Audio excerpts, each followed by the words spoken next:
तो आखिरकार दोस्तों वही हुआ जिस बात को लेकर के डर सता रहा था। जी हां दोस्तों, कई लोगों के बीच में यही खबरें चल रही थी कि कहीं याचिका खारिज तो नहीं हो जाएगी। दोस्तों पवन खेड़ा कांग्रेस पार्टी के नेता प्रवक्ता, और वो मामला दोस्तों आप सभी को पता है कि गुवाहाटी हाई कोर्ट के अंदर चल रहा था, जो कि पवन खेड़ा की अग्रिम जमानत याचिका जो लगाई गई थी उस पर जो है फैसला सुरक्षित रख लिया गया था। आज उस पर फैसला आना था दोस्तों, और फैसला आ चुका है। जी हां, फैसला आ चुका है दोस्तों। पवन खेड़ा की अग्रिम जमानत याचिका को हाई कोर्ट ने खारिज कर दिया है।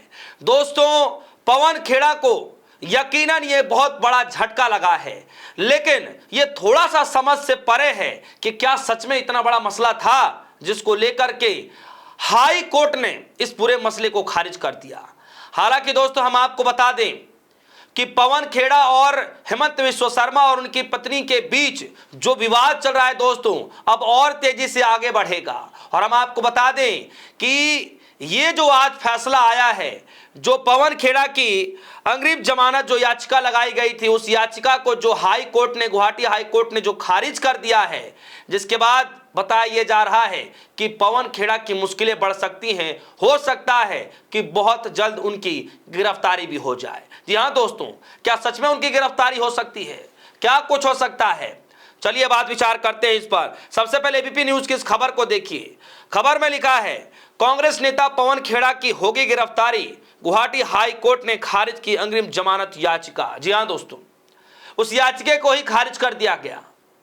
अब पवन खेड़ा की मुश्किलें बढ़ सकती हैं, और न सिर्फ मुश्किलें बढ़ेंगी बल्कि कहा यह जा रहा है कि कानूनी तौर पर लड़ाई अब और भी तेजी से लड़ी जाएगी। और आने वाले वक्त में जब राजनीतिक और कानूनी जब यह लड़ाई शुरू हो चुकी है तो फिर आने वाले दिनों में सिर्फ पवन खेड़ा की नहीं बल्कि हेमंत विश्व शर्मा की भी मुश्किलें बढ़ेंगी। खुद मियां फजीहत दूसरों के लिए कहते हैं ये वहां का, ये पाकिस्तान, ये बांग्लादेश, और खुद अपने घर में तीन पासपोर्ट आपकी धर्मपत्नी के हैं, ये सामने हैं। क्या ये पासपोर्ट सही हैं? ये अब इन्हें बताना है। ये तो नहीं बताएंगे क्योंकि आगे हम कुछ और बताएंगे आपको जो इन्होंने नहीं बताया।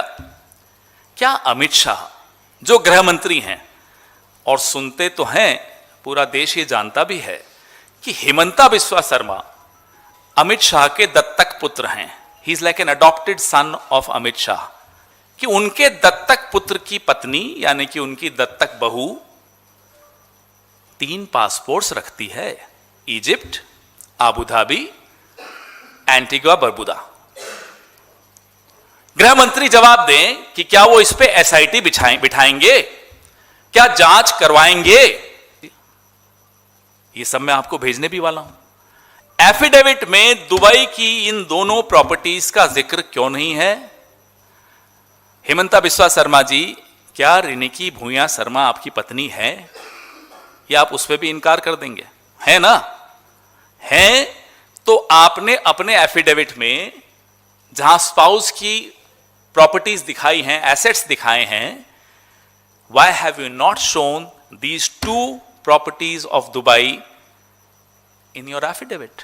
आप सभी को पता है दोस्तों कि किस तरीके से चुनाव के दौरान पवन खेड़ा ने जो प्रेस कॉन्फ्रेंस की, न सिर्फ दिल्ली के अंदर बल्कि गुवाहाटी के अंदर भी, मतलब असम के अंदर भी उन्होंने प्रेस कॉन्फ्रेंस किया, जिसमें हेमंत विश्व शर्मा की पत्नी रिंकी भूया शर्मा के ऊपर आरोप लगाया गया कि उनके पास 1 नहीं 2 नहीं बल्कि 3 देशों के पासपोर्ट हैं।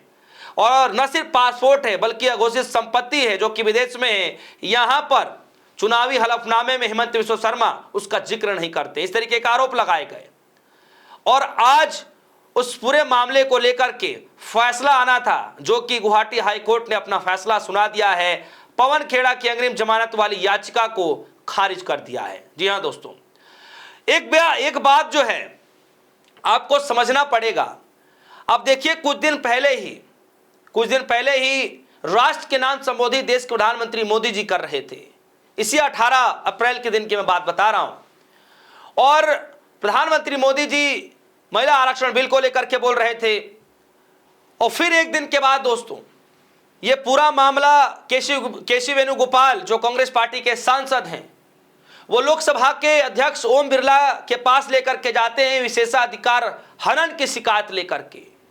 और फिर एक दिन के बाद ये पूरा मामला जो है दोस्तों सुप्रीम कोर्ट में पहुंच जाता है कि प्रधानमंत्री मोदी जी ने आदर्श चुनाव आचार संहिता का उल्लंघन किया है, सरकारी तंत्र का उपयोग किया है, सरकारी मीडिया का उपयोग किया है, जबकि विपक्षी पार्टियों ने ऐसा नहीं किया।